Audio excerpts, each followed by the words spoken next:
Hi friends, welcome to our channel VSLY tasty kitchen. இன்றைக்கி நம்ம என்ன பார்க்க போகிறோம்னா தோசை தாங்க பார்க்க போகிறோம். தோசையில் வந்து டிஃப்ரெண்ட்டான தோசை.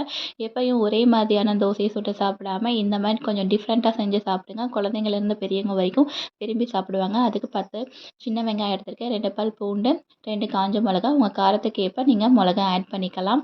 இது கூடவே 3 தக்காளியை கட் பண்ணி எடுத்துக்கிறேன். இதை மிக்ஸி ஜாரில் போட்டு நல்லா ஃபைன் ஃபைஸாக அரைச்சி எடுத்துக்கோங்க. இப்போ தோசை மாவில் இதை ஆட் பண்ணிக்கலாம். அது கூடவே 1/2 டீஸ்பூன் சின்ன ஜீரகம் எடுத்திருக்கேன், கொஞ்சம் கொத்தமல்லி தழை எடுத்திருக்கேன். எல்லாத்தையும் சேர்த்து நல்லா மிக்ஸ் பண்ணி விடுங்க. நான் ஆல்ரெடி மாவில் உப்பு சேர்த்துருக்கேன், அதனால் உப்பு ஆட் பண்ணல. நீங்கள் டேஸ்ட்டுக்கு உப்பு ஆட் பண்ணிக்கோங்க. தோசைக்கல் சூடானதும் மாவை இந்த மாதிரி ஊற்றி எடுத்துக்கலாம். அது கூடவே கொஞ்சம் எண்ணெய் இல்லைன்னா நெய் ஆட் பண்ணிக்கோங்க. தோசை நல்லா மொறுமொறுன்னு வேக விடுங்க. இதுக்கு சைடிஷ் எதுவுமே தேவையில்லை. இன்னும் டேஸ்ட் அதிகமானா தேங்காய் சட்னி கூட நீங்கள் ட்ரை பண்ணி பார்க்கலாம். ரொம்பவும் டேஸ்ட்டாக இருக்குங்க. கண்டிப்பாக நீங்கள் ஒன்ஸ் ட்ரை பண்ணி பாருங்கள். இந்த மாதிரி ரெசிபி வேணும்னா நம்ம சேனலை சப்ஸ்கிரைப் பண்ணிவிட்டு லைக் பண்ணிடுங்க. தேங்க்ஸ்.